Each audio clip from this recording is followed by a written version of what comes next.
Mamu had a historical performance last night. Flavor Flav!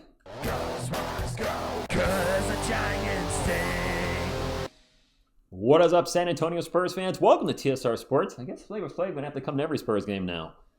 What a game last night from Mamu. What a win for our San Antonio Spurs. And my question is, with Mamu's performance last night, did he pretty much guarantee himself a contract for next season and longer? We'll talk about that in just a few moments. But let's get into the article from Era Alamo talking about his game.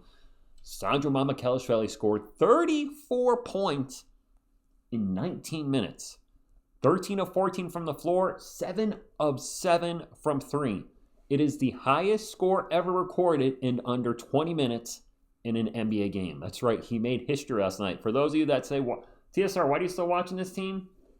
Well, one, I'm a Spurs fan, but two, you never know what's going to happen on any given night. And I'm so glad I get to share this experience with you. Those that were in the live stream, my goodness, this was such a joy to watch him just absolutely go off. He was chucking up threes at one point. I'm like, maybe a little beyond his range. Nope, he was just NBA Jam on fire. Aramo has to say, Mamu could be San Antonio's new version of Matt Bonner.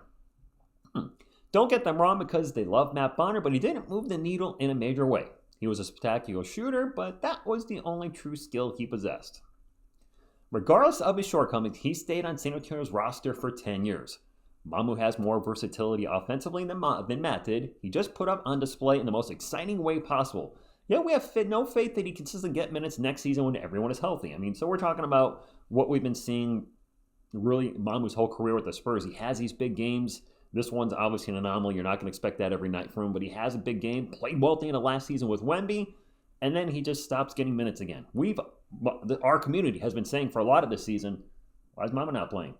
And then he gets some minutes. Anyway, he's come in and played well over several stretches in his short career thus far, but he never sticks in the lineup. Nope. He's not a great defender, true, but it's not like he's the only one who fits that description. Also very true.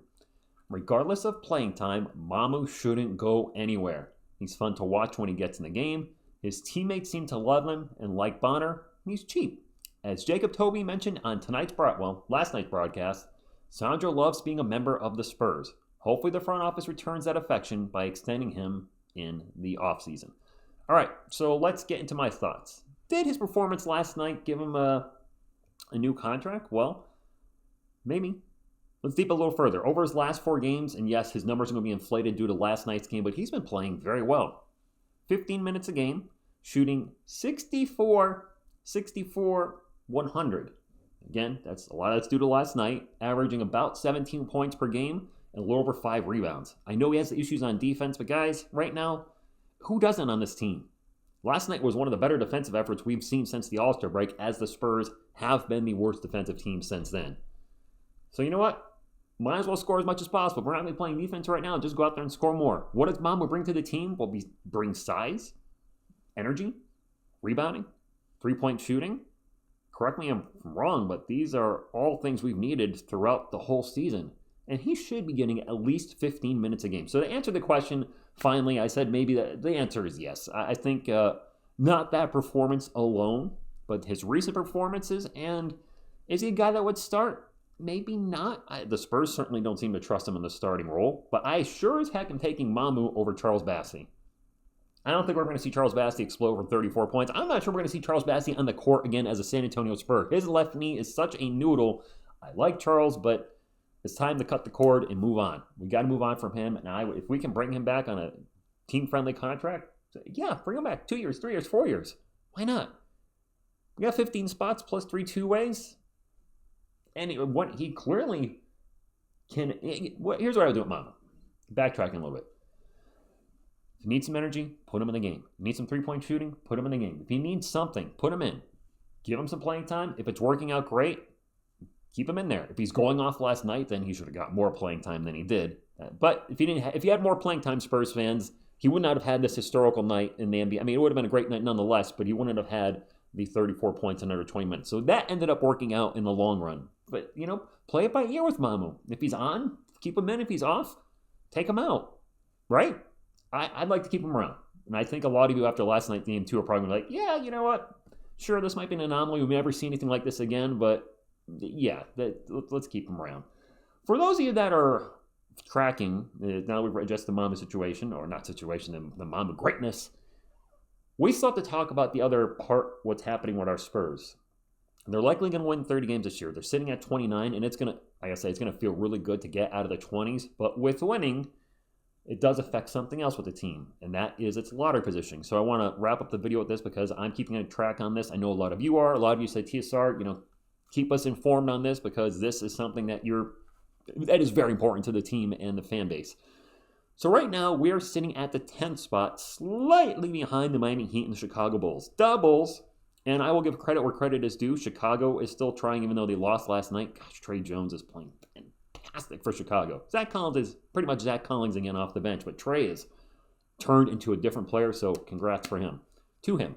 Portland is trying to win some games. One last night, they have won 3 in a row. But when you look around us, the Miami Heat appear to be tanking. They've lost 9 in a row. I don't know if they have an injury, but they are headed in the wrong direction. We have 2 games coming up with the Toronto Raptors. Who knows? They might just tank both those games harder than I don't think we're tanking. I just think we have some issues, and having 2 star players out certainly hurts, having your coach out, etc. But I don't think it's a full-on tank because even when we're getting blown out, I saw hustle. I saw people, I've seen people diving for balls when we're down by 20 or 30. So I don't think it's a full tank. Maybe we're just not being put in the best position to win with some of our lineups. And obviously there's a lot of problems with the roster construction. We have the 76ers coming up Friday. That is probably actually going to be our 30th one. I just saw Philly, who is full-on take mode. Philly does not want to drop below the number 6 spot. They lose that pick to the Thunder, which would be a nightmare to everybody that's not a fan of the Thunder. So we're going to get to 30 wins Friday. That'll be a 2-game heater, 2-game winning streak. As far as the teams around us, I think Portland's going to stay below us. I think Dallas, 33 wins isn't a lot more than us, and I'm not sure how many more wins they're going to get this year. But I think our ceiling is right around 32. Yeah, we have 14 games left, well, maybe 33 or 34. I don't know. It depends. I mean, we played better at the end of last season when we thought we was full-on tank mode, so maybe that happens again this year. I don't know, but I think we're going to finish. There's a lot of ifs, probably around the 10th spot. I think Miami's just done. What is going on with Miami? The Bulls might drop below us. It's going to be 9-10. Barring something weird happening where we start winning a ton of games, I think it's going to be 9-10. And that's not the worst spot. The Hawks keep winning, so they're probably going to sit there at 16th. Rasheer Fleming seems like a guy that might be available at that spot. A lot of you mentioned Danny Wolf. He probably will be available at that spot. We'll see what the Spurs do. Just don't draft any guards. So I'm excited. I mean, it's been a tough season. It's been tough to to go off on a slight tangent. It's been tough to see the team losing, to see the injuries and players be out for the season. And a content creator, it's tough, of course, where the team's losing. It's hard to stay positive on the live streams when everybody's like, we're out, I'm out. I'm like, I get it, but man, I got to keep going, and I keep rooting for the Spurs to win, even though we're down to 30 at halftime. So I appreciate y'all that have stuck with the Spurs throughout the season.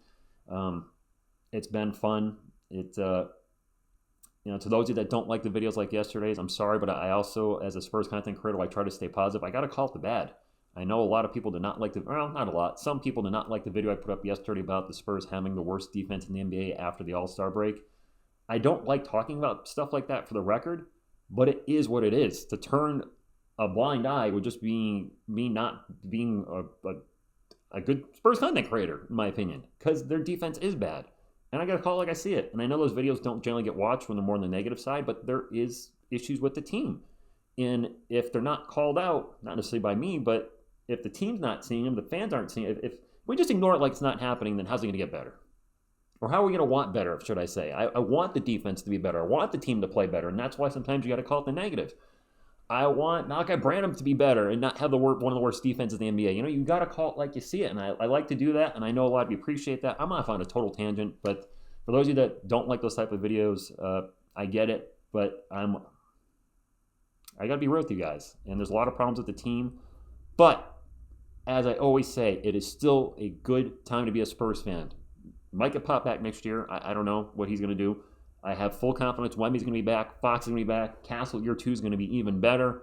And then we're going to have probably a top 10 pick. Maybe basketball gods will give us a top 4.